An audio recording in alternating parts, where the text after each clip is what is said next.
प्रत्येक माँ का कर्तव्य है कि ध्रुव की तरह संस्कार अपने बालक को दे। नारद जी की महिमा मैं अपनी माँ के द्वारा सुन चुका हूँ, और आपकी इतनी ज्ञान पूर्वक बातें मेरी बुद्धि में ऐसे पड़ रही हैं जैसे छलनी में दूध दोते हैं, सारा दूध नीचे निकल जाता है। अब तो मैं भगवान से मिलकर ही वापस लौटूंगा। नारद जी समझ गए दृढ़ भक्त है। भगवान हम पर कृपा क्यों नहीं करते बंधुओं, पता है? क्योंकि हम ज्यादा समय तक दृढ़ नहीं रहते। भगवान नारायण के जो उपासक हैं, जब जो भक्त उनकी चरण शरण में जाता है, धीरे धीरे वो उसका सब हरण कर लेते हैं। पैसा हरण हो जाता है, व्यापार कम हो जाता है, सगे संबंधियों से संबंध बिगड़ जाते हैं। और उस विषम परिस्थिति में भी जिसका भगवान के श्री चरणों में दृढ़ विश्वास, अटूट समर्पण रहता है, राजा बलि की कथा में आज सुनेंगे हम, भगवान के श्री चरणों में समर्पण है, तो भगवान कोई बड़ी से बड़ी वस्तु आपको नहीं देते, स्वयं ही आपके पास आ जाते। भगवान को कीमती वस्तु चढ़ाओगे तो वो कीमती वस्तु आपको देंगे, लेकिन स्वयं को चढ़ा दोगे तो उनके पास कोई ऐसी वस्तु नहीं रहेगी जो आपको दे सके, स्वयं ही उनको आना पड़ेगा। तो ध्रुव जी का दृढ़ विश्वास, दृढ़ संकल्प। तो कहा कि ऐसे भगवान नहीं मिलेंगे। कैसे मिलेंगे? जिस प्रकार से दूध से दही जमाया जाता है, दही से मक्खन निकाला जाता है, उसी प्रकार से वही प्रक्रिया जीव को करनी पड़ती है। सबसे पहले जीवन में गुरु धारण करना पड़ता है। गुरु कौन है? जो भगवान से मिला दे। संत हृदय नवनीत समाना, जिसका हृदय कोमल है। फिर उसके बाद मंत्र रूपी मथानी को अपने हृदय में निरंतर चलाना पड़ता है। गुरु के वचनों का पालन करके, उनकी आज्ञा का पालन करके, तप रूपी मार्ग पर चलकर उसे पकाना पड़ता है, तब जाके सुंदर घृत के रूप में भगवान हमारे हृदय में प्रकट होते हैं। गुरु की जरा सी महिमा सुनी और तुरंत दौड़कर नारद जी के चरणों में लेट के कस के पकड़ लिया। नारद जी ने कहा, भाई ये क्या है बेटा? कहने लगे, गुरु बना रहा हूं।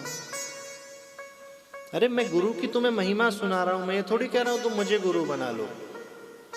ध्रुव जी ने कहा, इतने दिन से तो इस जंगल में मैं भगवान को ढूंढ रहा हूं, भगवान नहीं मिले।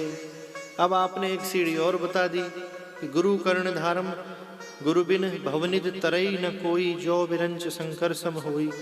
बिना गुरु के भगवान नहीं मिल सकते। तो अब कितने दिन मैं गुरु को ढूंढूं? कम से कम जो मिल गया है उसको तो मैं पकड़ लूं, और मैं आपको ही गुरु के रूप में स्वीकार कर रहा हूं। गुरु दीक्षा मिल गई और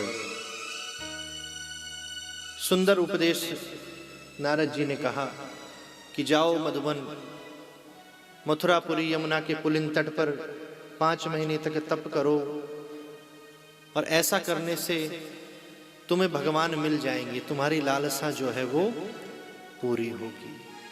पहले महीने ध्रुव जी महाराज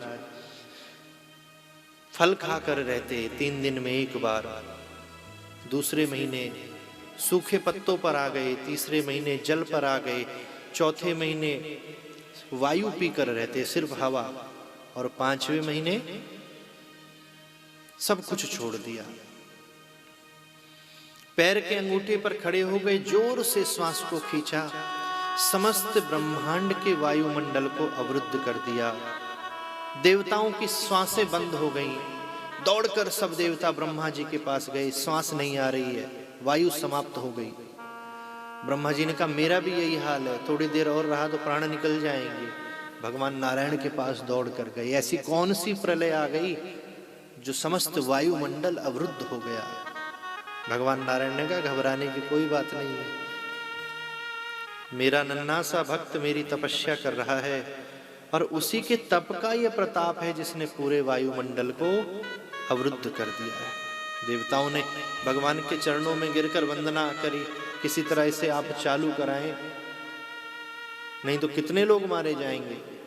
भगवान आए, ध्रुव जी के सन्मुख खड़े हो गए। ध्रुव जी की आंखें बंद हैं क्योंकि हृदय में भगवान की झांकी चल रही है। भगवान ने अंदर की झांकी को रोका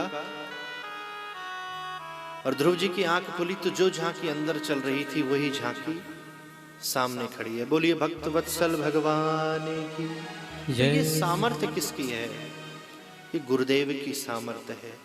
गुरु की कृपा अगर ध्रुव जी पर नहीं होती तो क्या कभी भगवान से मिलन होता? और ध्रुव जी कहीं मिलने नहीं गए, स्वयं वैकुंठ छोड़कर भगवान ध्रुव जी के सामने खड़े हैं। किसकी कृपा से? गुरुदेव की कृपा से।